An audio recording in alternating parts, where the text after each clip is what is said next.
और आज की हमारी मूवी का नाम है द वॉइड एविडेंस, जो कि साल 2017 में रिलीज हुई थी। तो चलिए शुरू करते हैं मूवी की बेसिक प्लॉट लाइन।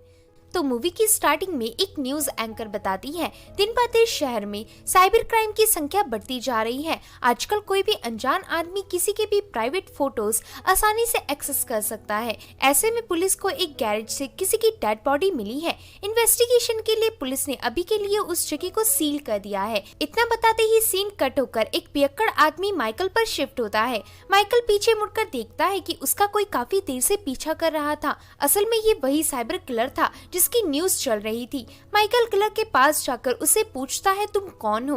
तब किलर माइकल की बोतल तोड़कर माइकल की बॉडी के अंदर घुसा देता है। इसके बाद माइकल किलर से लड़ने की कोशिश करता है, लेकिन किलर बहुत खतरनाक था।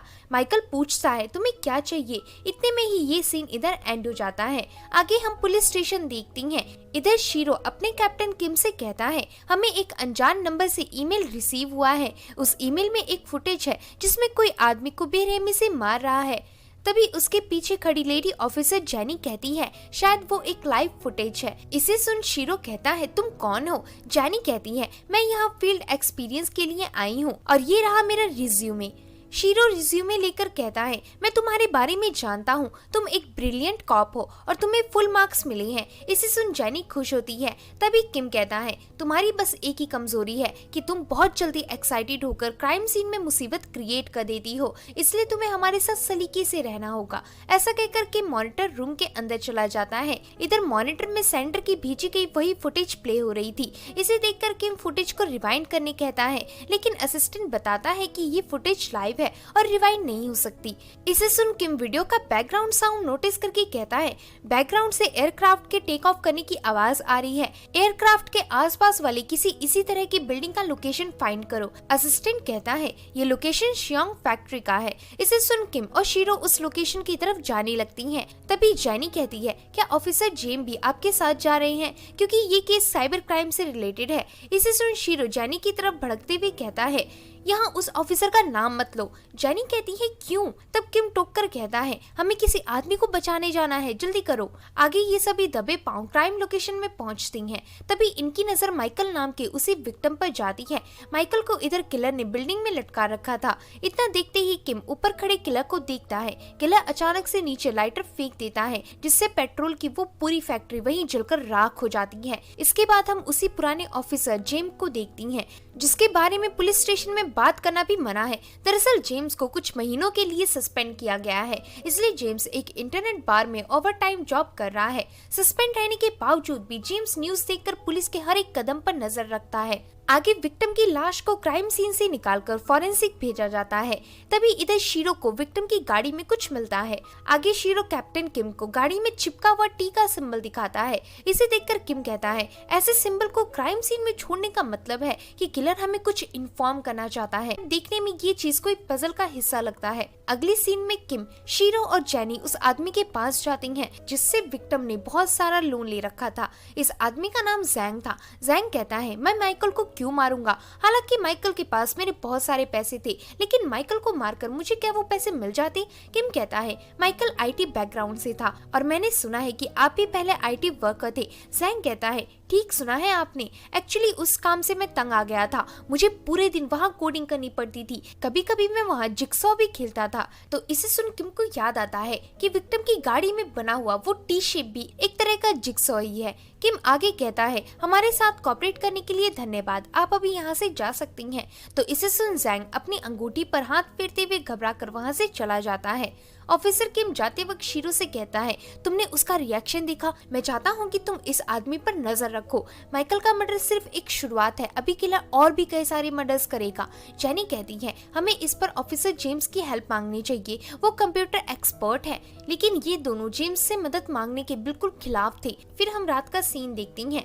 यहाँ जेम्स गाड़ी चला रहा होता है। तभी जेम्स के हाथ से स्टीयरिंग व्हील अपने आप ही फिसल जाती है, जिस कारण गाड़ी सड़क में ही रोटेट करने लगती है और तभी गाड़ी का एक्सीडेंट हो जाता है। इतना देखते ही जेम्स की अचानक से नींद खुलती है और तभी जेम्स अपनी वाइफ सैरा को अपने पास देखता है।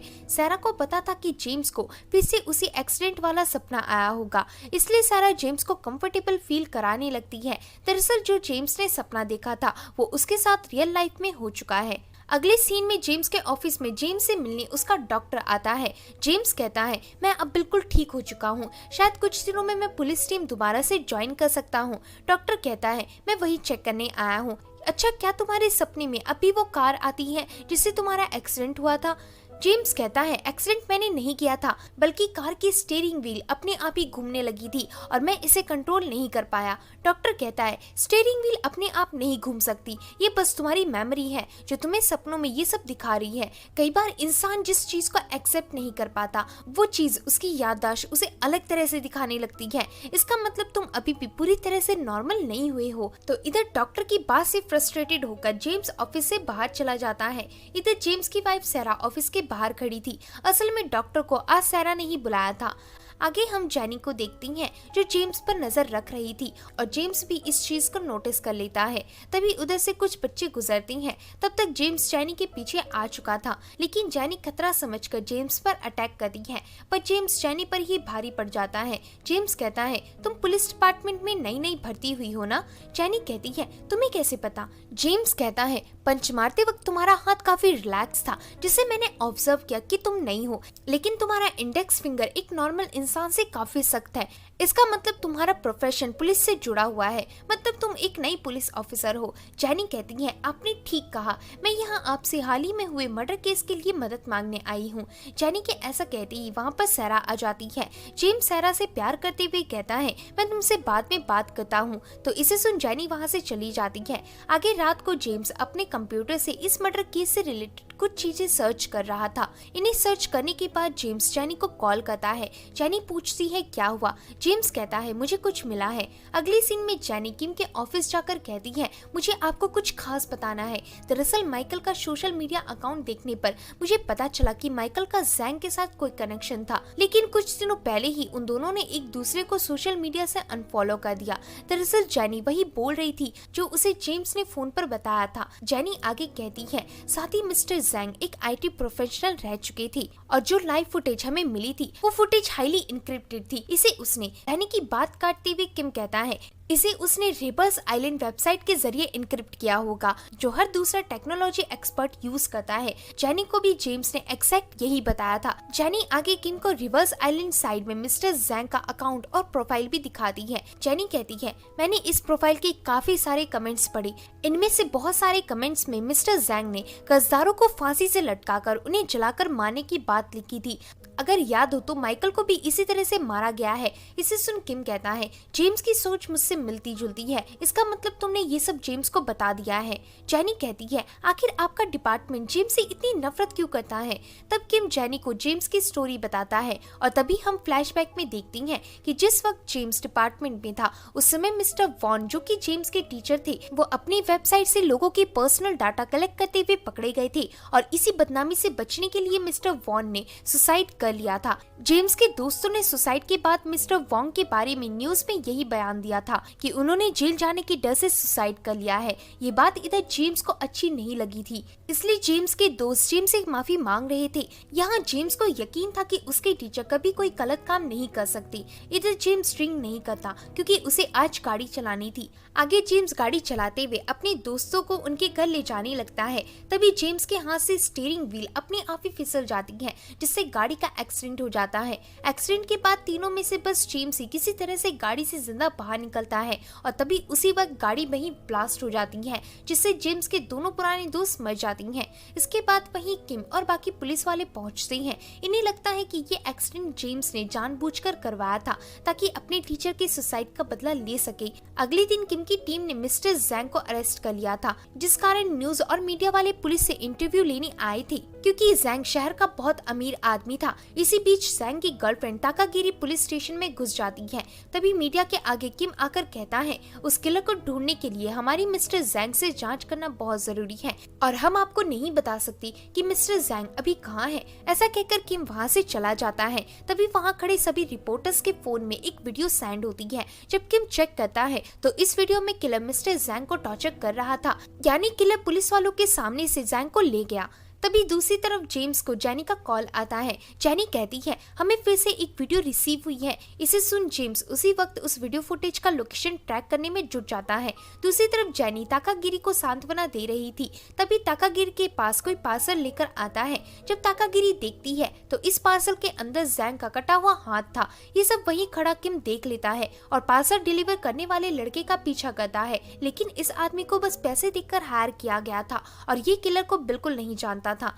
इतने में ही किम को जेम्स कॉल कर बताता है किलर ईस्ट की तरफ जाने वाले एक मिनी वैन के अंदर है। तो इसके बाद किम पुलिस कार से मिनी वैन का पीछा करने लगता है। तभी किलर को पकड़ने के लिए वहाँ जेम्स भी आ जाता है। फिर ये दोनों साथ में मिलकर उस मिनी वैन को घेर लेती हैं। अब किम वैन के ड्राइवर को गन पॉइंट में रखकर उसे वैन की डिक्की खुलवाता है। इधर डिक्की में एक लाश पड़ी हुई थी। इसे देखकर उस वैन का ड्राइवर शॉक में था, क्योंकि वो इस बारे में कुछ नहीं जानता था। तभी किम वैन के अंदर जाकर बॉडी को अच्छे से देखने लगता है। इधर किम को बॉडी के बगल में एक टाइम बॉम्ब दिखता है। इसे देखकर किम जल्दी से जेम्स को वैन से दूर हटने कहता है। आगे किम जैसे ही गाड़ी से बाहर आने की कोशिश करता है, वैसे ही बॉम्ब ब्लास्ट हो जाता है। इसे देखकर जेम्स घबरा जाता है और किम के पास आकर उसकी बॉडी उठाकर हॉस्पिटल की तरफ उसे ले चलता है। आगे जेम्स, शीरो और जेनी हॉस्पिटल में किम के ठीक होने का वेट कर रहे थे। तभी वहाँ पर खबर मिलते ही जेम्स की वाइफ सारा भी आ जाती है। सारा को इधर जेम्स की बहुत फिक्र थी। फिर डॉक्टर रूम से बाहर आकर कहता है उस बॉम्ब की वजह से किम के दिमाग पर गहरा असर हुआ है, हमें किम के लिए कुछ और ट्रीटमेंट्स करने होंगे। तब वह चारों रूम के अंदर किम से मिलने जाती हैं। इधर किम थोड़ी देर के लिए होश में आ गया था। होश में आते ही किम जेम्स का हाथ पकड़ते हुए कहता है टीम को तुम्हारी फिर से जरूरत है किम।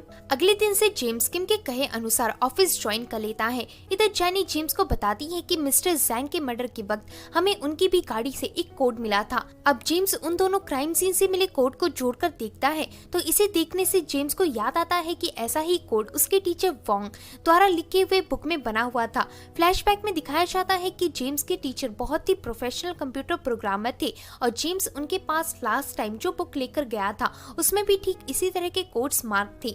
अगले दिन जेम्स उन कोड्स वाली बुक को ढूंढने लाइब्रेरी जाता है। इस लाइब्रेरी में जेम्स की वाइफ सारा एज अ लाइब्रेरियन काम करती थी। जेम्स कहता है मैं अभी ड्यूटी पर हूँ और मुझे यहाँ एक प्रोग्रामिंग से रिलेटेड बुक की तलाश है। तो सारा वो बुक ढूंढकर जेम्स को दे देती है। इसे देखकर जेम्स खुश होता है और वहाँ से जाने लगता है। सारा जेम्स को रोकते हुए कहती है तुम्हें काम के साथ अपनी फैमिली पर भी ध्यान देना चाहिए। पिछली बार तुम्हारा एक्सीडेंट होते होते बचा था। जेम्स कहता है उसके लिए मैं माफी चाहता हूँ, आइंदा से मैं खुद को खतरे में नहीं डालूंगा और जल्दी घर वापस आ जाऊंगा। ऐसा कहकर जेम्स चला जाता है। आगे जेम्स क्राइम सीन से मिले कोड्स डिकोड करता है तो उसमें लिखा हुआ था बुराई को मिटाना आसान नहीं, क्योंकि इस बार अपना बदला लेने के लिए खुद देवता ही बुराई के साथ मिल गया है। फिर उस कमरे में शीरो आकर कहता है मुझे एक जानकारी मिली है। मैंने जब दोनों विक्टिम के अकाउंट चेक किए तो मुझे पता चला कि दोनों विक्टिम के मरने से ठीक पहले किसी एक ही पर्सन ने दोनों के अकाउंट पर 1 मिलियन पैसे ट्रांजैक्ट किए थे।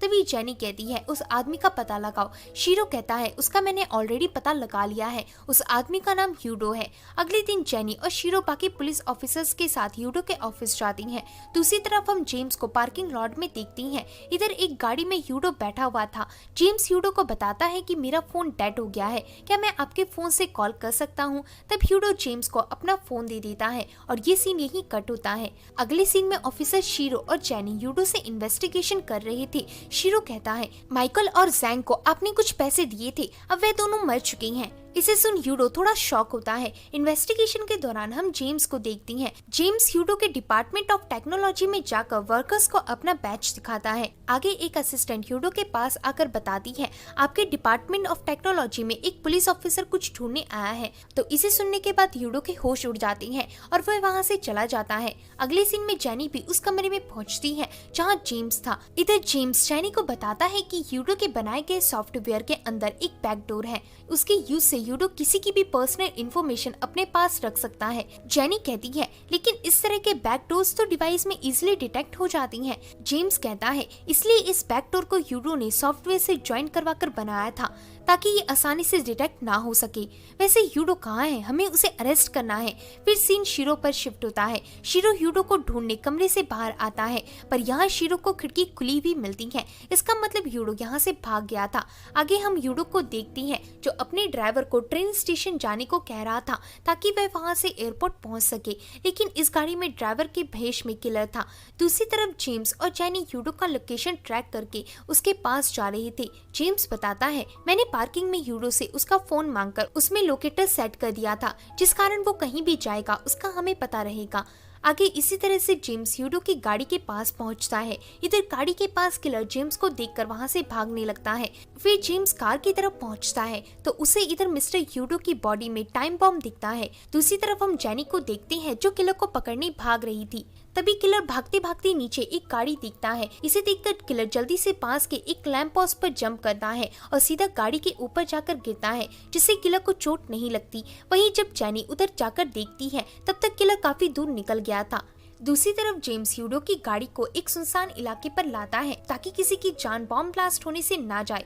अब जेम्स बॉम्ब को डिफ्यूज करने की कोशिश करता है, लेकिन जेम्स अपनी बीमारी के कारण ऐसे वक्त पर फिर से घबरा जाता है। अब सिर्फ 2 सेकंड बचे थे और जेम्स कुछ नहीं कर पा रहा था। तभी उस बॉम्ब को कोई हैकिंग के थ्रू डिफ्यूज कर देता है, जिससे दोनों की जान बच जाती है। इसके बाद हमें दिखाते हैं कि किम अब तक ठीक हो गया था और बॉम्ब को डिफ्यूज करने में भी किम का हाथ था। फिर हम यूडो को कस्टडी में देखते हैं। यूडो कन्फेस करते हुए कहता है, माइकल ने मुझे कई सालों पहले जेम्स के टीचर वॉन्ग से इंट्रोड्यूस करवाया था ताकि हम तीनों मिलकर एक लाइव स्ट्रीमिंग सॉफ्टवेयर को डेवलप कर सके, लेकिन सॉफ्टवेयर को डेवलप करने का खर्चा काफी ज्यादा था और प्रॉफिट काफी कम। इसलिए अपना प्रॉफिट दुगना करने के लिए मैं सॉफ्टवेयर से लोगों की पर्सनल इंफॉर्मेशन उनके पता चले बगैर ऑनलाइन बेचने लगा। एक बार बिजनेस हिट हो जाने पर मैं खुद उस बिजनेस का प्रेसिडेंट बन गया, लेकिन वॉन को एक दिन सारी सच्चाई पता चल गई और वॉन मुझ पर बहुत नाराज हुआ। इवन वो मेरी असलियत पुलिस को बताने वाला था, इसलिए इससे पहले वॉन अपनी चाल चलता, उससे पहले ही मैंने अपनी चाल चल दी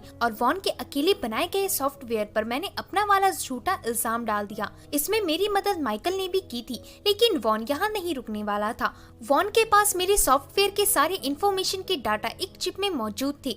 उस दिन मैं वॉन से वो चिप लेने गया था। तभी इस दौरान मुझे पता चला कि वॉन ने एक लड़का और एक लड़की अडॉप्ट किए हुए हैं। वॉन को लगा कि चिप न मिलने के बदले मैं उसके बच्चों को नुकसान पहुंचाऊंगा, इसलिए वॉन ने उसी वक्त खिड़की से कूदकर खुद की जान दे दी। लेकिन उस चिप और वॉन के दोनों बच्चों का आज तक मुझे कोई पता नहीं चला। मुझे लगता है कि वॉन के बच्चों का ही इन मर्डर्स के पीछे हाथ है। इसे सुन जैनी कहती है, क्या माइकल और जैंग के अकाउंट में मिले पैसे तुमसे किलर ने चिप की धमकी देकर फोर्सफुली डिपॉजिट करवाए थे? तो यूडो इस पर हाँ करता है। आगे जेम्स वो लोकेशन निकालता है जिस जगह से किलर यूडो को कॉल में धमकी देता था, लेकिन ये लोकेशन जेम्स के ही घर का था। वहाँ पर एक ऑफिसर आकर वॉन के बच्चों की तस्वीर दिखाता है। इन बच्चों के बारे में पता करने के लिए पुलिस फोटो की फेशियल एनालिसिस करवाने वाली थी। तस्वीर को देखने के बाद जेम्स अपने घर जाता है और अपनी वाइफ से कहता है, तुमने ऐसा क्यों किया? तुम तो एक मक्खी तक नहीं मार सकती थी। जेम्स की वाइफ सैरा कहती है, ऐसा सिर्फ तुम्हें लगता है क्योंकि तुम मेरे बारे में पूरी तरह से नहीं जानते। असल में जेम्स को वो बचपन की तस्वीर देखते ही समझ आ गया था कि वो बच्ची सैरा थी। तभी वहाँ पर पुलिस आ जाती है। अब तक पुलिस ने बचपन की फोटो का फेशियल एनालिसिस करके सैरा के अभी वाले चेहरे का पता लगा लिया था। आगे सैरा पुलिस स्टेशन में कन्फेस करती है कि मैंने बुक्स पढ़कर मिस्टर वॉन्ग के साथ मिलकर प्रोग्रामिंग करना सीखा था। दरअसल जब मेरा दुनिया में कोई नहीं था तब वॉन्ग ने मुझे अडॉप्ट करके नई जिंदगी दी, इसलिए मैं उनके दुश्मनों से उनका बदला लेना चाहती थी। बस यही मेरा इरादा और मकसद था। किम कहता है, फोटो में तुम्हारे साथ तुम्हारा एक भाई भी है, वो इस वक्त कहाँ है? सैरा कहती है, वो मेरा भाई नहीं है, मैं अनाथ थी और ये सब मैंने अकेले किया है। तभी वहाँ पर शीरो आकर किम के कानों में कुछ कहता है और वहाँ से चला जाता है। इसे सुन किम गुस्सा होते हुए कहता है, पता है किलर ने जेम्स को पकड़ लिया है और जेम्स को छोड़ने के बदले किलर ये डिमांड कर रहा है कि तुम्हें अकेले छोड़कर अमेरिका भेज दिया जाए। इसके बाद हमें एक हैकिंग रूम दिखाया जाता है। इधर ही हमें असली किलर रिवील होता है। असली किलर जेम्स का डॉक्टर था। डॉक्टर ही मिस्टर वॉन्ग का अडॉप्ट किया हुआ दूसरा बेटा है। इसे सुन जेम्स हैरान होता है।